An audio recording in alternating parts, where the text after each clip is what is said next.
Hey guys, welcome back to my channel, So Luxury Chick. So today I wanted to do a video on my Kindle Paperwhite.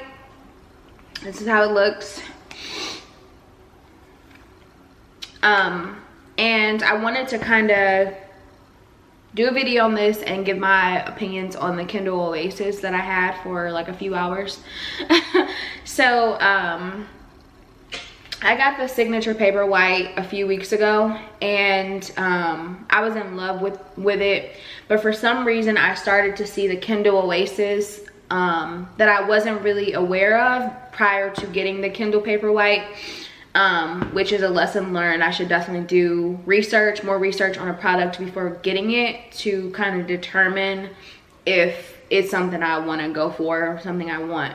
And so I was immediately attracted to how the Kindle Oasis looked, and I don't know about anybody else. I know that like the software and all that matters the most, and how it runs and if it's a good product overall, but I really like how things look. I'm really into aesthetics. I really like if the Kindle looks different. I'm really attracted to that, and so that is the one thing that made me feel like I regretted the Kindle signature, the Kindle Paperwhite signature.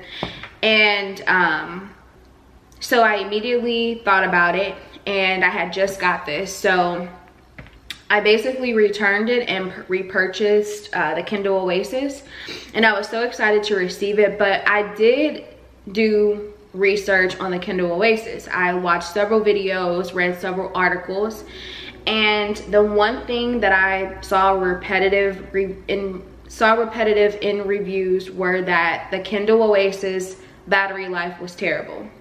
And so I didn't really think it was a big deal, because I charge all of my devices every night, and that's what I would continuously do with my Kindle if that is what I got. So I didn't think that was a big deal at first. However, a few days later, after I received the Kindle Oasis, I still had that excitement, but in the back of my mind and in my gut, I was kind of turned off that there might be a battery issue with this Kindle Oasis that I'm spending more money on, you know, rather than my Kindle Paperwhite. So immediately I was excited, and I was like, maybe I got a good one, or whatever. I can just let go of the idea that I have to charge my Kindle every day or whatever, which is what I would probably do, like I was saying, regardless. So I unboxed it, and I was so excited. I loved how it looked, and so I just kind of wanted to see myself if there was a possible battery issue. So when I opened it up, I immediately start paying attention to the battery and seeing like if it goes down really fast, or if it stays charged, you know, just by me being on it. So I did notice within a few minutes my Kindle Oasis battery life was declining fast, very fast. And that turned me off, even though I already knew there might have been a battery issue. And I honestly wasn't sure if it was because it came under charge, possibly. I mean, the charge was surprisingly still high, but it wasn't like 100%. And I like within a few minutes, well, I would say like yeah, I would say like not a few minutes, I wouldn't say a few minutes, but within several minutes, my battery life went down like 10%.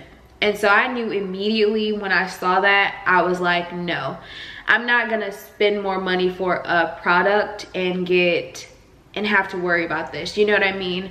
And I think that's a lot of other people's complaint about the product, is if it's gonna be this much money, it needs to work optimally. It needs to be in its best condition and work the best that it possibly can, you know? And so I immediately remembered how I felt about the Kindle Paperwhite, and I exchanged it that day.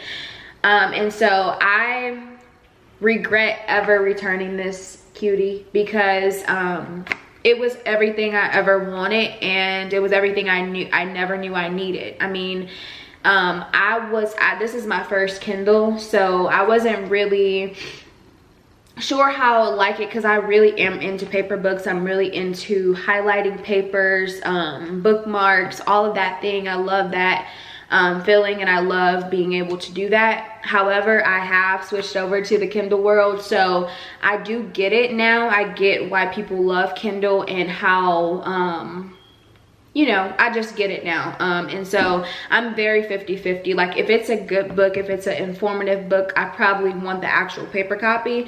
But if it's something that's still good that I may not feel like I need to take a whole bunch of notes for, such as like an autobiography or something like that, then I feel like I can have it on my Kindle. So it's 50-50.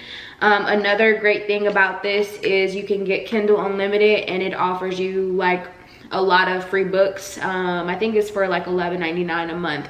And so I obviously think that if, in my personal opinion, I think that if you get the Kindle, you should get the subscription Kindle Unlimited, because it just, I don't know, unless you're rich and you want to have to pay for a book every time you go into your Kindle to read, I highly suggest the Kindle Unlimited. And so I got that, and I'm so in love with this. I got the agave color because this was the newest color, and it was different, and I didn't like the denim or the black. I wanted something different, so the agave spoke to me, and I love it. I can hold it in one hand. I can put this in my purse and go about my day. It's not something that I have a hassle with, and it's fast. I mean, it's as fast as it's gonna get.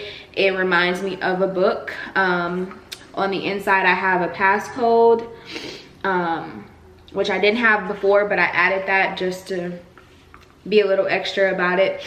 And on the inside, it just takes you to your home book library, and it takes you to, like, on your home, you'll have like your Kindle Unlimited recommendations. You'll have books recommended from you depending on your search history, books that are popular this month, and etc, etc. And then in your library, it obviously will have the books that you are currently reading, or that you borrowed from Kindle Unlimited, or that you bought.